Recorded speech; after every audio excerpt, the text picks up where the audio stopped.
नमो आर्यभूमी जिथे वाढलो मी, नमो राष्ट्रभूमी जेच्याच कामी, पडो देह माझा सदा ती नमी मी. हे हिंदू शक्ती संभूत दीप्ततम तेजा, हे हिंदू तपस्या भूत ईश्वरी ओझा, हे हिंदू श्री सौभाग्य भूतीच्या साजा, हे हिंदू नरसिंहा प्रभो शिवाजी राजा. आकाशापेक्षा विशाल, सागरापेक्षा खोल, चंदनापेक्षा शीतल, गुलाबापेक्षा कोमल, मंदिरा इतकंच पवित्र असं एकमेव चरित्र छत्रपती शिवाजी महाराज. भीमा, भामा आणि इंद्रायणीच्या तीरावर मृत्यूला निधड्या छातीनं सामोरा जाणारे छत्रपती शिवरायांच्या विचारांचा बुरुज जीवनाच्या शेवटच्या श्वासापर्यंत आणि रक्ताच्या अखेरच्या थेंबापर्यंत ढासळू द्यायचा नाही, यासाठी अग्निदिव्य करणारे धर्मवीर छत्रपती शंभूराजे.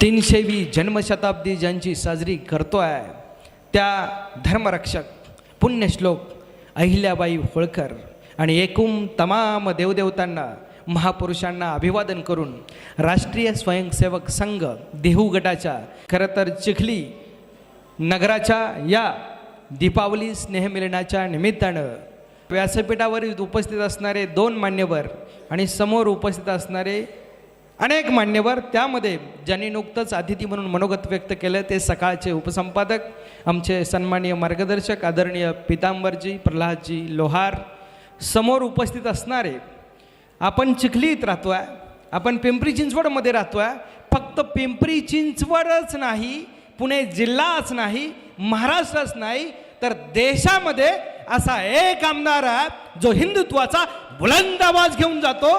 त्यांचं नाव महेश दादा आहे आणि त्या महेश दादांचे वडील आदरणीय ज्येष्ठ मार्गदर्शक किसनजी लांडगे या ठिकाणी उपस्थित आहेत. नगरसेवक दिनेशजी यादव आहेत, नगरसेवक संतोषजी मोरे आहेत, इकडे दिनेशजी नेवाळे आहेत, या बाजूला जिल्ह्याचं काम पाहणारे श्रेयसजी, तेजसजी, भास्करजी रिकामे असे सगळे मान्यवर आहेत. इथं श्रीकृष्णजी काशीत या कार्यवाह म्हणून काम करणारे आहेत, जे सुंदरचं निवेदन करतायत. संघाला समर्पित असणारे चिरंतनजी कुलकर्णी आहेत, नितीनजी साळी आहेत, इकडे आमचे सामाजिक कार्यकर्ते मळेकर साहेब आहेत आणि उपस्थित आपण सर्व या हिंदुत्वाच्या विचाराशी प्रामाणिकपणे काम करणारे, पडद्याच्या मागे राहणारे आपण सर्व बंधू भगिनींनो. खरं तर छत्रपती शिवाजी महाराज आणि हिंदुत्व हा विषय आपल्या समोर मांडत असताना या विषयाची गरज का, हा पहिला प्रश्न आपल्या सगळ्यांना पडला पाहिजे. असं जेव्हा मला वाटतं तेव्हा कार्यक्रमाचं नाव आहे दीपावली स्नेहमिलन. दीपावलीच्या आपल्या सर्वांना शुभेच्छा देत असताना आणि आपल्या सर्वांच्या शुभेच्छा घेत असताना महत्त्वाची गोष्ट आहे, या शुभेच्छा आज मी आपल्याला देऊ शकतो त्याचं कारण फक्त हिंदू आहे, हिंदुत्व आहे, छत्रपती शिवाजी आहे. ज्यांच्यामुळे हे शक्य होतंय त्यांना अभिवादन करून त्यांच्या विचारांचा जागर करणं ही माझी जबाबदारी आहे असं मला प्रामाणिकपणे वाटतं. छत्रपती संभाजीनगरच्या पुढे जालन्याच्या अगोदर एक तालुका लागतो, कदाचित त्या तालुक्यातली इथं मंडळी असू शकते. त्या बदनापूरला एका व्याख्यानासाठी मी गेलो होतो आणि स्टेजवरून खाली उतरत होतो. तेवढ्यात खाली उतरताना माझ्या खांद्यावर कोणीतरी हात टाकला. अलीकडं कोण कुठं हात टाकेल सांगता येत नाही, पण माझ्या खांद्यावर हात टाकला म्हणून मी गरकन वळालो, माघारी पाहिलं आणि एक माणूस माझ्याशी काहीतरी बोलू पाहत होता. 35ल्या वयाचा तो माणूस. मी त्यांच्याकडं पाहिलं, खालपासून वरपर्यंत त्यांच्या कपाळावर मला गंध दिसला. माझ्या लक्षात आलं माणूस आपला आहे आणि मग माझ्या डोक्यात आलं की त्यांचं म्हणणं काय ते मी ऐकावं. आणि मग मला त्यांनी प्रश्न पहिला विचारला, तो असा होता, आपण कुठून आलात? मी त्यांना सांगितलं मी पुण्यावरून आलो आहे. त्यांनी दुसरा प्रश्न विचारला, आपण कुठे जाणार आहात? आता मात्र मी विचार करायला लागलो, आपण आलो कुठून आणि आपण जाणार कुठं? हा जेव्हा प्रश्न आपण आपल्याला विचारला तरी आपल्याला उत्तर मिळत नाही, तेव्हा समाजामध्ये असं बारीक विचार करणारी काही माणसं असतात. त्यांनी मला पुढचा प्रश्न विचारला, आपण जाणार कुठे? मला प्रश्न पडला, माझ्या येण्याचा आणि माझ्या जाण्याचा यांचा काय संबंध आहे? तरी पण मी म्हणालो मी पुण्याला जाणार आहे. त्यांनी तिसरा प्रश्न विचारला, कोणत्या रस्त्याने जाणार आहे? आमच्या आयुष्यात आम्ही आलोय कुठून, आम्ही जाणार कुठं आहे आणि आमचा रस्ता काय आहे हे सांगायला कुठला ज्योतिष नको आहे. कारण मी जन्माला हिंदू म्हणून आलो, मी मरणार जर हिंदू म्हणून आहे तर माझं येणं आणि जाणं मला माहिती आहे. मग रस्ता का माहीत नसावा ही महत्त्वाची गोष्ट आहे. त्या माणसाचा तिसरा प्रश्न होता, तुम्ही जाणार कुठं आहे? मी त्यांना प्रामाणिकपणे म्हणालो, ज्या रस्त्यानं मी आलोय ना त्याच रस्त्यानं मी जाणार आहे. त्यांनी मला पुन्हा एकदा विचारलं, मग माझं एक छोटंसं काम आहे. प्रश्न चौथा. मी म्हटलो काय काम आहे? ते म्हणाले, ज्या रस्त्यानं तुम्ही चाललाय ना त्या रस्त्यावर माझं घर आहे, 2 मिनटं या आणि फक्त चहा घेऊन जा, एवढंच माझं काम आहे. हे कोण करू शकतो? हे फक्त हिंदू माणूस करू शकतो. हे मला माहिती आहे, कारण मी महाराष्ट्रभर फिरतो आहे. आमच्यातला स्नेह, आमच्यातलं प्रेम, आमच्यातलं हिंदुत्व या गोष्टी जगाला शिकवत असतात. मी त्यांना माझ्या गाडीत घेतलं, पण मी माणूस असल्यामुळं एकच विचार करत होतो की हिंदू माणसासाठी आपल्याला जायचं आहे. म्हणून मी घराच्या समोर गेलो आणि घराच्या समोर गाडी थांबवल्यावर घराचा रंग पाहू लागलो. आम्ही रंगावरून जात शोधणारी माणसं आहे. त्यामुळं आपल्या एक गोष्ट लक्षात आली पाहिजे की घराचा रंग कोणता आहे, त्याच्यावर झेंडा कोणता आहे. आणि सुदैवानं त्या घरावर भगवा झेंडा मला फडकताना दिसला. मला इतका आनंद झाला. मी त्यांच्या घरात घुसलो, मी घरामध्ये बसलो. तेव्हा सोफ्यावर बसल्यानंतर एक 7-8 वर्षाचा मुलगा धावत आला. तो धावत आल्यावर माझ्या लक्षात आलं, तो माणूस, त्यांची बायको आणि हा मुलगा 3 जणांचा संसार असला पाहिजे. तेवढ्यात त्याच्या मागं एक 3-4 वर्षाची छोटी मुलगी धावत आली. माझे विचार बदलले. माझा अंदाज, आता या घरात 4 माणसं असली पाहिजे. तेवढ्यात सोफ्याच्या बाजूला त्या हॉलमध्ये एक दरवाजा होता. त्या दरवाजातून मी आत पाहिलं तेव्हा मला एक 70 वर्षाची ज्येष्ठ स्त्री दिसली. माझ्या लक्षात आलं, या घरात 4 नाही 5 माणसं राहत आहेत. आणि मी सोफ्यावर बसताना भिंतीकडे बघत होतो. भिंतीवर छत्रपती शिवाजी महाराजांचा फोटो, राजमाता जिजाऊंचा फोटो, स्वामी विवेकानंदांचा फोटो, प्रभू श्रीरामाचा फोटो, भगवान श्रीकृष्णांचा फोटो. माझ्या लक्षात आलं, इथं चहा जरी पिलो ना तरी सुद्धा एक नवा विचार मात्र मिळणार आहे. हे माझ्या डोक्यात होतं. हे सगळं मी बारकाईने बघत होतो. आणि बघता बघता एक गोष्ट घडली. ज्या दरवाजातून मी आत पाहिलं ना, त्या दरवाजाच्या आतमध्ये जी ज्येष्ठ स्त्री होती, तिच्या अंगाचा थरकाप चालू होता, तिची मान डुलडुलत होती, हात थरथरत होते. माझ्या लक्षात आलं, या ज्येष्ठ महिलेचं वय झालंय आणि आमच्या गप्पा सुरू आहे. तेवढ्या चहाला, कपातला चहा मी बशीत ओतला आणि बशी तोंडाला लावणार. पुन्हा माझी नजर त्या दरवाजातून आत गेली. माझ्या हातात कप बशी आणि त्या कोपऱ्यातल्या दरवाजातल्या खोलीत बसलेल्या ज्येष्ठ महिलेच्या हातात कप बशी. पण ती कप बशी आणि माझी कप बशी काहीतरी फरक आहे हे माझ्या लक्षात आलं. म्हणून मी ते शोधत होतो आणि माझ्या लक्षात उत्तर येईना. त्यावेळेस तो माणूस माझ्याकडे बघतोय आणि हसतोय. तो माझा बांधव हसून मला म्हणतोय, सर मला माहिती आहे तुम्ही काय विचार करत आहात. दुसऱ्याच्या डोक्यात काय चाललंय हे माहीत असणारी आम्ही सगळी माणसं असतो, पण दुसऱ्याच्या डोक्यात चाललेल्या घटनेला किंवा त्या व्यवस्थेला आपण नेमकं उत्तर कसं देतो हे मात्र आम्ही कधी विचार करत नाही. तो माणूस माझ्याकडे बघून हसतो आणि म्हणतोय, सर तुमच्या हातातली कपबशी आणि माझ्या आईच्या हातातली कपबशी यातला फरक तुम्ही शोधत आहात. आणि खरं सांगतो, मनापासून मी तेच करत होतो. मला उत्तर मिळत नव्हतं, पण त्यांनी हसून मला सांगितलं, तुम्ही तेच करताय सर. मी हो म्हटलो, पण मी पुढचा प्रश्न विचारला, नेमका फरक काय. त्यावेळेस त्या माणसानं सांगितलं, तुमच्या हातातली कपबशी चिनी मातीची आहे आणि माझ्या आईच्या हातातली कपबशी लाकडाची आहे.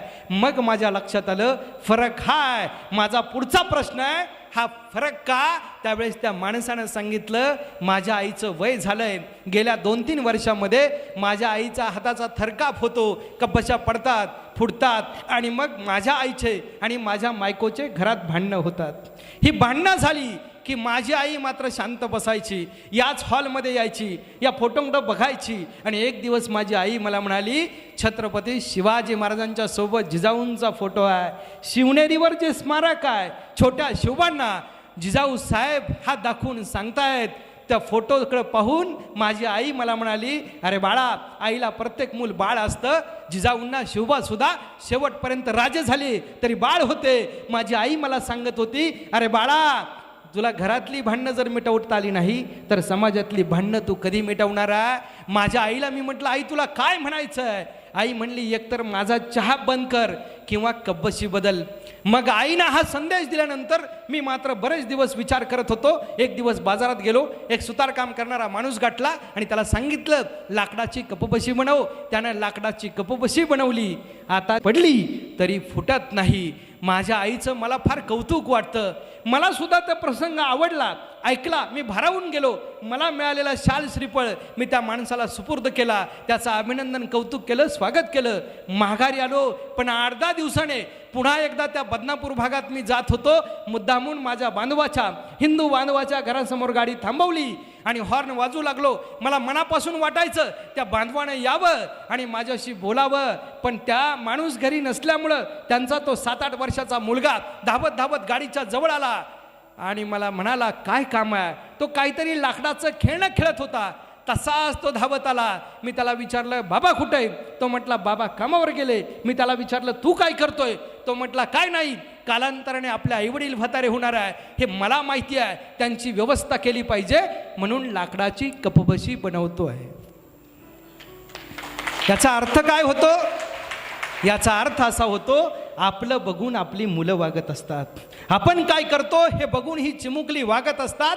छत्रपती शिवाजी महाराजांच्या जिजाऊंना सुद्धा हेच शिवबांना सांगायचं होतं, शिवबा राजे, तुम्ही जन्माला आलाय ना, पण समाजाची परिस्थिती बघा. इथं स्वतःच्या मर्जीनं वागता येत नाही, इथं स्वतःच्या मनाप्रमाणे जगता येत नाही. इथं मुघलांचा गुलाम म्हणून वागावं लागतं. इथं इस्लामांचा गुलाम म्हणून जर जगावं लागत असेल तर याच्यावर क्रांती केली पाहिजे. याच्यावर हिंदुत्वाचा विचार करून संस्कार करणारी ती राजमाता जिजाऊ माऊली त्या शिवबांना सांगत राहिली. रामायण, महाभारत पाठ करून घेऊ लागली, वाचू लागली, पण त्याच्यासोबत एक विचार दिला. वेदही शिवाजी महाराजांकडून पाठ करून घेतले.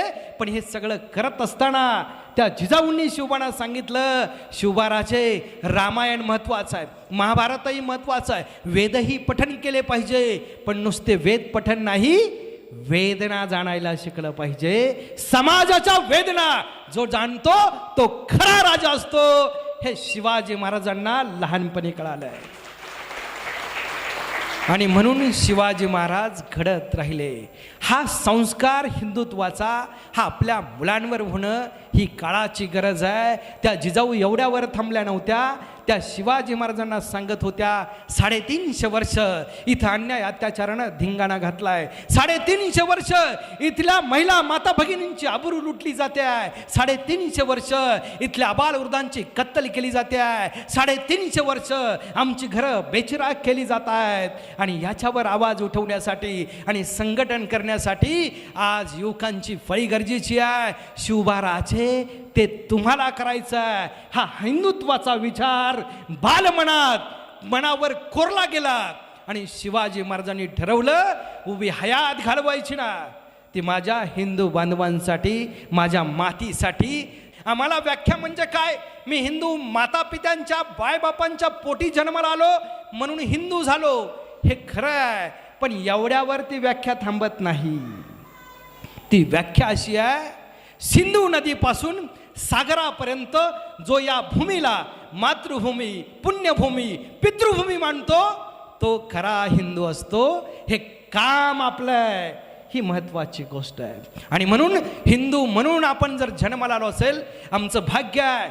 ज्या मातीमध्ये प्रभू श्रीरामांचा जन्म झाला, ज्या मातीमध्ये भगवान श्रीकृष्ण जन्माला आले, ज्या मातीमध्ये गुरु गोविंद सिंग जन्माला आले, ज्या मातीमध्ये छत्रपती शिवाजी महाराज, संभाजीराजे जन्माला आले, त्या मातीत तुमचा आमचा जन्म आहे. ही आपल्यासाठी भाग्याची गोष्ट आहे. पण त्यांनी जो विचार दिला आहे तो विचार कृतीत आणणं ही जबाबदारी कुणाची आहे, हा प्रश्न आपल्याला पडला पाहिजे.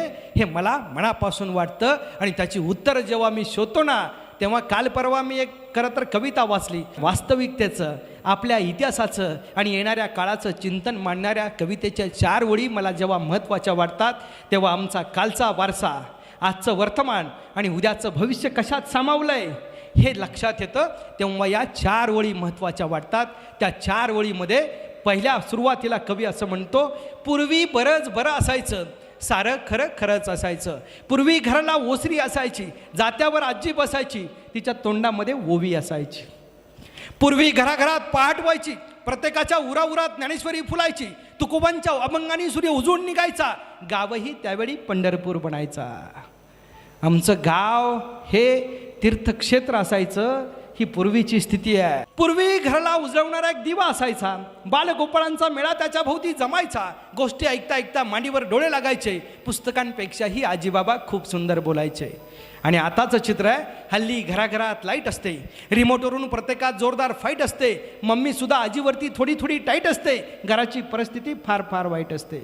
कधी नेटवर, कधी चॅटवर रात्र सारी जागी असते, सकाळी उठल्यावर बेटी, नाश्त्याला मॅगी असते.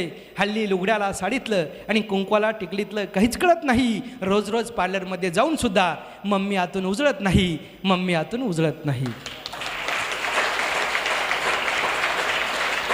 जो तो असतो स्वतःतच दंग, जो तो जपतो स्वतःचेच रंग, गोठलेल्या संवेदना, कोंडलेलं जगणं, फ्लॅटच्या जमान्यात कोती झाली माणसांची मनं. अरे माणसांच्या हृदयासारखंच कोरडं ठाक पडलंय आभाळ, माणसांच्या हृदयासारखंच कोरडं ठाक पडलंय आभाळ. पाण्यापेक्षा अधिक इथं जाणीवांचाच दुष्काळ, पाण्यापेक्षा अधिक इथं जाणीवांचाच दुष्काळ. आमच्या जाणीवा बोथट झाल्या, आमच्या संवेदना लुप्त झाल्या, आमच्या जगण्याचा कोंडमारा झाला. आम्ही हिंदू म्हणून जन्माला आलो, तेच आम्ही विसरून चाललोय. आम्ही हिंदू राष्ट्रात जन्माला आलोय, तेच आम्ही विसरून चाललोय. मग कधीतरी विचार करून बघा, या जगाच्या पाठीवरचा सर्वात मोठा हिंदू देश जर भारत होता, तर आजचं चित्र काय आहे? कुणी यावं आणि आमच्यावर अतिक्रमण करावं म्हणजे आमचा देश धर्मशाळा झालाय. कधीतरी याच्यावर विचार केला पाहिजे. ज्या मातीत मी आज उभा आहे ना, ही चिखली आहे, इकडं देहू आहे आणि पुढे आळंदी आहे, इकडे तुकोबा आहे, तिकडं ज्ञानोबा आहे. हा जो भाग आहे ना, इथं ज्ञान, भक्ती आणि शक्तीचा त्रिवेणी संगम आहे. तुकोबांची भक्ती, ज्ञानोबरायांचं ज्ञान आणि शिवरायांची शक्ती एकवटलेला हा परिसर आहे. त्या परिसरात आम्ही मग आम्हाला या परिसरात राहत असताना, चिखली नगरमध्ये राहत असताना या 3 गोष्टी महत्त्वाच्या वाटल्या की या 3 गोष्टींना साधणारा समन्वय म्हणजे हिंदुत्व आहे. याची जाणीव आम्हाला होणं हे गरजेचं आहे. हे काम हे पालक मुलांवर करू शकतात, आई वडील मुलांवर करू शकतात, तेव्हा तो विचार घेऊन मुलं बहरत असतात. शिवाजी महाराज याच विचारानं घडले, कारण हा विचार सातत्याने शहाजीराजे आणि जिजाऊसाहेब शिवाजी महाराजांवर करत होते. म्हणून वयाच्या 9व्या वर्षी शिवाजी महाराज जेव्हा तंजावरला शहाजीराजांच्या जहागीरदारीत गेले होते ना, तेव्हा शहाजीराजांनी शिवाजी महाराजांना काय शिकवलं? त्याचं उत्तर महत्त्वाचं आहे. शिवाजी महाराजांना जगातल्या सगळ्या भाषा शिकवल्या गेल्या. का? शत्रू काय विचार करतो आणि काय योजना आखतो हे शत्रूच्या भाषेत जर आपण शिकलो तर आपल्याला कळतं. ही महत्त्वाची गोष्ट आहे. आणि हिंदुत्वाचा हा विचार कृतीत आणण्यासाठी हे शिकणं गरजेचं असतं, हेही तितकंच महत्त्वाचं आहे. शिवाजी महाराजांना भाषा शिकवल्या, शिवाजी महाराजांना शस्त्रविद्या शिकवल्या, शिवाजी महाराजांना तिथली परिस्थिती दाखवली. हे इस्लामी सरदार, हे मोगल आदिलशाहीतले सरदार, हे निजामशाहीतले सरदार कसं वागतात हे शिवाजी महाराजांना शहाजीराजे दाखवत होते.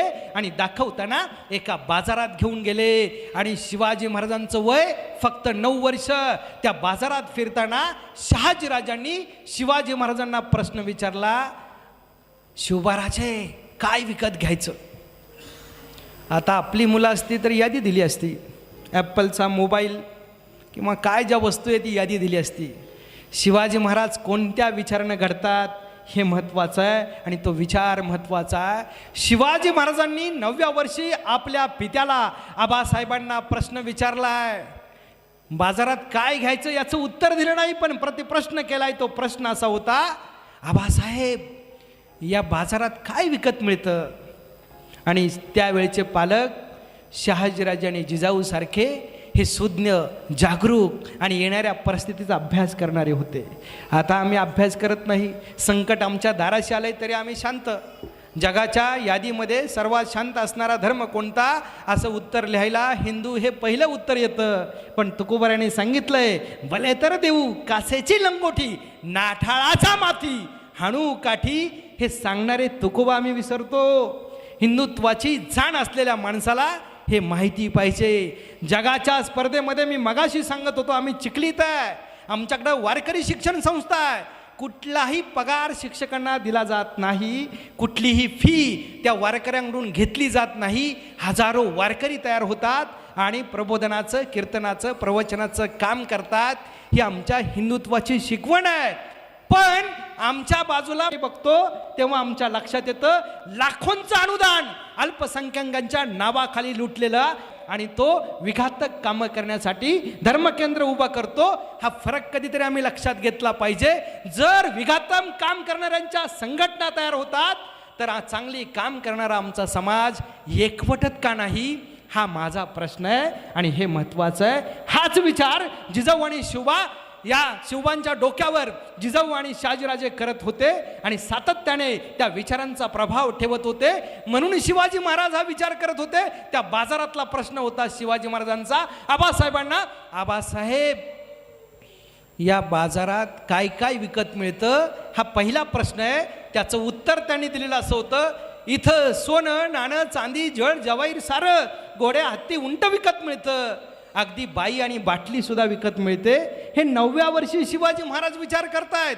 ज्या बाजारात बाई बाटली सारं विकत मिळतं त्या बाजारात पुढचा प्रश्न आपल्या पित्याला विचारणारा हा 9 वर्षाचा शिवबा, आणि त्यांचा प्रश्न आहे, आबासाहेब या बाजारात विकत मिळत नाही ते काय? आपण असतो तर म्हणलो असतो माझ्या पोराला काही कळत नाही, माझ्यासारखा शिक्षक म्हटला असता 2 दिवसांनी अभ्यास करून येतो मग उत्तर सांगतो. ही वस्तुस्थिती आहे. पण शिवाजी महाराजांचे वडील शहाजीराजे भोसले आबासाहेब किती सखोल चिंतन करतात, आणि मुलं घडवताना आपल्या विचारांचा प्रभाव, आपल्या धर्माचा प्रभाव जर मुलांवर पडायचा असेल तर काय करावं लागतं हे पहिलं शिकणं गरजेचं आहे. आणि मग हिंदुत्वाची नवी फळी, नव्या विचारांचा जोम असलेली ही युवा पिढी तयार होऊ शकते. ते काम राष्ट्रीय स्वयंसेवक करताय, पण ते काम पडद्याच्या मागे राहून करत असताना काही ठोस कामं करण्याची गरज समाजातल्या लोकांची आहे, हे ओळखणं सुद्धा महत्त्वाचं आहे. शिवाजी महाराजांचा प्रश्न आहे, या बाजारात विकत मिळत नाही ते काय? आणि उत्तर काय माहिती आहे? शहाजीराजे म्हटले असते 2-4 दिवसांनी बघू, पण त्यांनी तसं केलं नाही. सुज्ञ पालक, सुज्ञ आईबाप हा विचार करत असतात. त्यांनी सांगितलं, शिवबाराजे या बाजारात सारं विकत मिळतं, सारं विकत मिळतं, एक गोष्ट विकत मिळत नाही, तिचं नाव स्वातंत्र्य आहे. स्वातंत्र्य.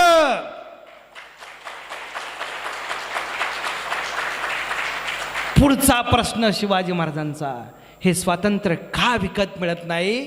त्याचं उत्तर पुढचं आहे. इथं मोगलशाही, निजामशाही, आदिलशाही, पातशाही यांनी फक्त इस्लाम धर्माचं स्वातंत्र्य किंवा इस्लाम धर्माचं राज्य उभं करायचं एवढंच त्यांच्या डोक्यात आहे, म्हणून आपल्याला स्वातंत्र्य मिळत नाही. शिवाजीराजांनी 9व्या वर्षी शपथ घेतली, ज्या महाराष्ट्रातून, ज्या सह्याद्रीच्या दऱ्याखोऱ्यातून, ज्या पुणे जिल्ह्यातून आलोय, उभी हयात घालवीन पण माझ्या रयतेला स्वातंत्र्य मिळवून देईन, हे 9व्या वर्षी राजाने ठरवलंय.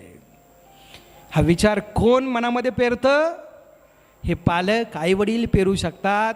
आणि इथं मला वाटतं आज सगळे आईवडील आहेत, सगळे पालक आहे. मी आल्यापासून खेळ बघत होतो. काचित सर म्हणायचे कपल या म्हणजे जोड्या या. त्याचं कारण या कार्यक्रमाला जेव्हा मायबाप असतात ना, तेव्हा आपल्या मुलांमध्ये काय पेरलं पाहिजे याची जाणीव होणं. म्हणून या चिखली नगराचं मनापासून मी कौतुक करतो. एक चांगला दीपावली स्नेहमिलनाचा कार्यक्रम या ठिकाणी पहिल्यांदाच संपन्न होतोय. आमच्या नगराला एक वेगळं अस्तित्व निर्माण होणं आणि सगळ्यांनी त्यात सामावून घेणं ही काळाची गरज आहे, ते या ठिकाणी दिसतं. दुसरी गोष्ट आहे, शिवाजी महाराजांचं हिंदुत्व म्हणजे काय? आम्ही राजे सर्व धर्म संभाव असं सांगत राहिलो, ऐकत राहिलो, वाचत राहिलो, पण एवढ्याने ते भागत नाही. मग शिवाजी महाराजांच्या राज्यात खरं तर मुस्लिम होते, काही पदाधिकारीही मुस्लिम होते असं आम्ही म्हणतोय. काळही तसा होता, ती परिस्थिती तात्कालिक होती. पण शिवाजी महाराजांना एक माहिती होतं की जोपर्यंत हिंदू धर्माच्या व्यतिरिक्त असणारी लोक जेव्हा आपल्यासोबत राहतात ना, तेव्हा ती शांत राहतात. पण त्यांच्याकडं सत्ता आली, शासक बनले की ते आपलं अस्तित्व दाखवायला सुरुवात करतात. हे आमच्या हिंदू धर्माला हे कळणं गरजेचं आहे. आणि म्हणून कधीतरी आमच्या लक्षात आलं पाहिजे की शिवाजी महाराजांचं हिंदुत्व म्हणजे काय. शिवाजी महाराजांनी हे स्वराज्य उभं करताना त्याला नावच हिंदवी दिलेलं आहे. याचा अर्थ माझं राज्य हिंदूंचं आहे, हा त्याचा अर्थ आहे. पण आम्ही मात्र शिवाजी महाराजांना या अंगाने कधी बघत नव्हतो, बघत नाही. अफजल खान चालून येतो ना, तेव्हा अफजल खान पंढरपूरला कशाला जातो, तो तुळजापूरला कशाला जातो.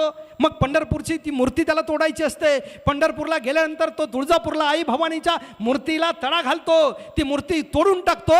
याचा अर्थ त्याचा उद्देश काय होता हे कधीतरी लक्षात घेतलं पाहिजे. आणि मंदिर हे आमच्या आस्थाचं केंद्र आहे, मंदिर हे आमचं प्रमुख केंद्र आहे. मग ते मंदिर कशासाठी, आमच्या देवालयामध्ये देव असतो.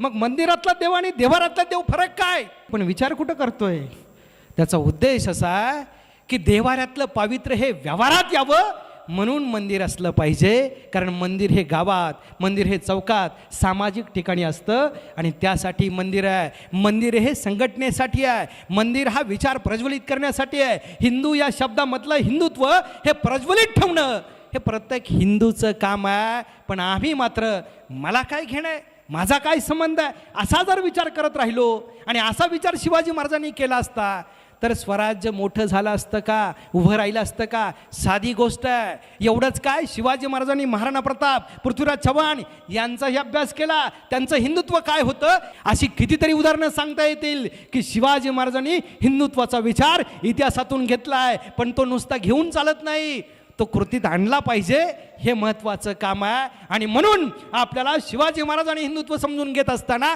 या गोष्टींचं चिंतन करून त्याच्यावर आपल्याला कसं चैतन्य निर्माण करता येईल, स्फूर्ती घेता येईल, ही महत्त्वाची गोष्ट आहे. औरंगजेब जेव्हा महाराष्ट्रात येतो, साधी गोष्ट आहे, 50 वर्ष हा औरंगजेब या देशाच्या सत्तेवर आहे आणि त्यातली 25 वर्ष तो महाराष्ट्रात येऊन बसला आहे.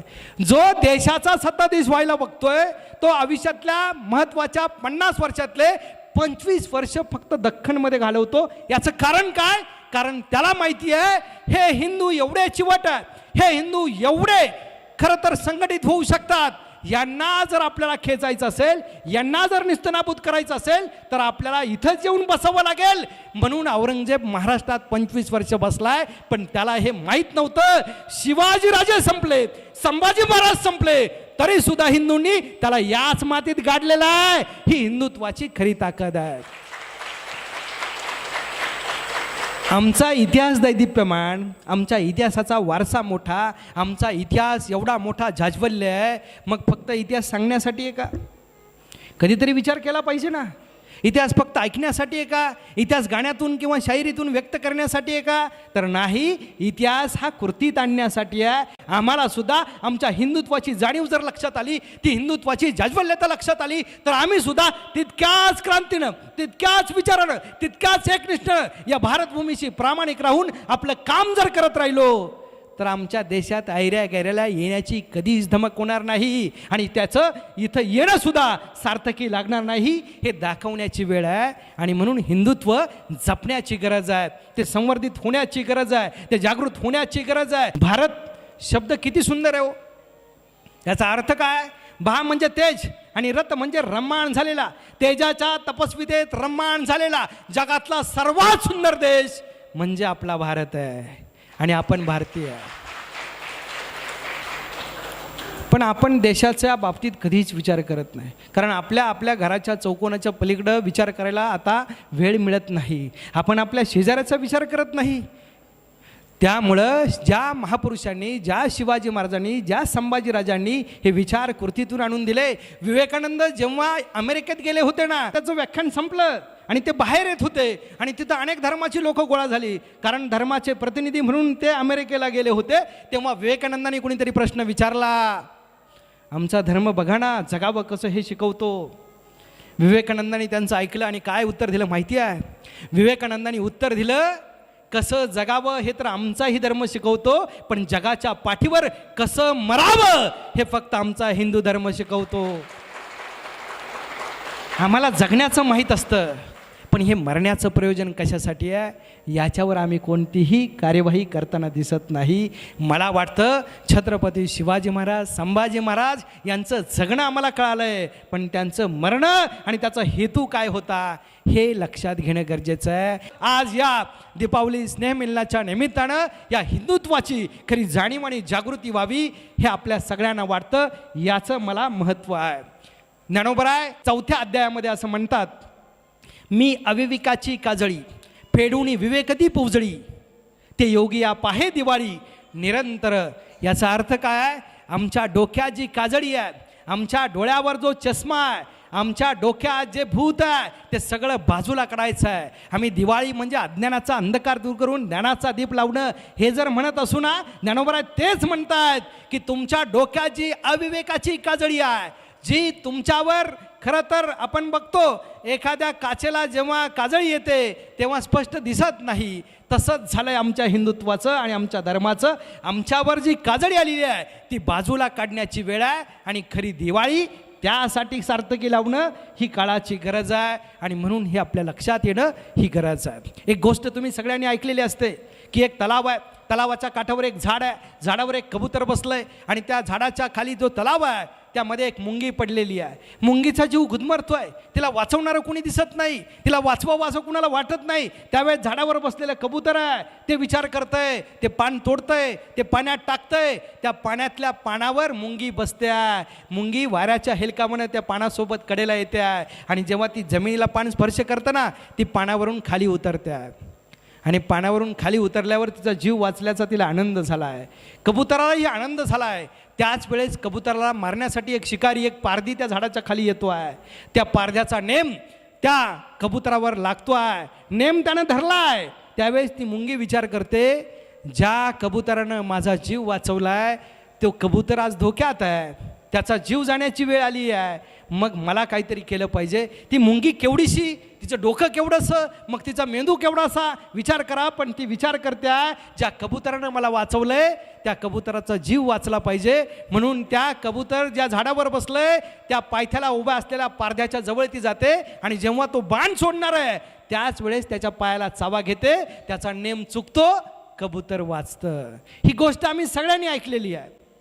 एकाचा जीव वाचवला की दुसरा त्याचा वाचवतो. आणि माझ्या धर्मात, माझ्या देशात जो धर्माचं रक्षण करतो त्याचं धर्म रक्षण करतं, असं एकमेव उदाहरण छत्रपती शिवाजी महाराज, एकमेव उदाहरण. आणि तेच छत्रपती शिवाजी महाराजांचं धोरण त्या संभाजी महाराजांनी पुढे चालवलंय आणि म्हणून आम्ही त्यांना धर्मवीर म्हणतो आहे. पुढचं ती गोष्ट जेव्हा आपण पुढची बाजू बघतो ना, आता गोष्ट बदललेली आहे. आता गोष्ट अशी आहे की झाड तेच आहे, कबूतर झाडावर बसलंय पण ते पान तोडत नाही, ते तोडलेलं पान पाण्यात टाकत नाही. मुंगी पाण्यात पडली, ती त्या पानावर बसत नाही, तिचा जीव वाचत नाही. मुंगी त्या पाण्यात डुबकी घेऊन मरते आहे, गटांगळा खाते आहे. त्या कबुतरावर नेम धरणारा पारधी मात्र येतो आहे, त्याचा नेम अचूक बसतो आहे आणि कबुतराचा जीव जातो आहे. गोष्ट तीच आहे, पण बदल काय झाला? झाडही तेच आहे, ते झाड मात्र रडतं आहे. आणि ते झाड का रडतं आहे? ते झाड मुंगी मेल्याचं त्याला दुःख वाटत नाही, कबूतर मेल्याचं दुःख वाटत नाही, पण परोपकाराची भावना मेली याचं दुःख त्याला जास्त वाटतंय, म्हणून ते झाड रडतं आहे. आमच्या समाजाची अवस्था अशी होऊ नये असं जर आम्हाला वाटत असेल, आमच्या धर्मातल्या, आमच्या हिंदूंची, आमच्या समाजाची जर अवस्था येणाऱ्या काळामध्ये अशी होऊ नये असं वाटत असेल, तर छत्रपती शिवाजी महाराज आणि संभाजी महाराज यांनी दिलेली हिंदुत्वाची शिकवण आम्ही लक्षात घेतली पाहिजे. शिवाजी महाराजांनी आक्रमणं पाहिली ना, या आदिलशाही, कुतुबशाही, निजामशाही या सगळ्यांनी या हिंदुत्वावर, या स्वराज्यावर आक्रमणं केली. त्या शिवाजी महाराजांनी आक्रमणांचा विचार करताना त्यांनी अरबी आणि फारसी भाषेतलं ज्ञान घेत असताना माझी मराठीसुद्धा टिकली पाहिजे म्हणून राज्य व्यवहार कोश निर्माण केला. आमच्या हिंदुत्वाचा विचार या राज्य व्यवहार कोशाच्या माध्यमातून पुढे जात राहील. म्हणून राज्य व्यवहार कोश म्हणजे जशी माणसांवर, मातीवर, राष्ट्रावर आक्रमण होतात तशी भाषेवर सुद्धा आक्रमण होतात. हे राजांनी जगाला दाखवून दिलं. ते राजे कायम येणाऱ्या आक्रमणांच्या विरोधात राहिले, पण नुसते विरोधात राहिले नाही, त्याच्यावर ठोस पावलं आणि त्याच्यावर मरणाशी सामना करावा लागला तरी सुद्धा हरकत नाही, पण कृती करत राहिले.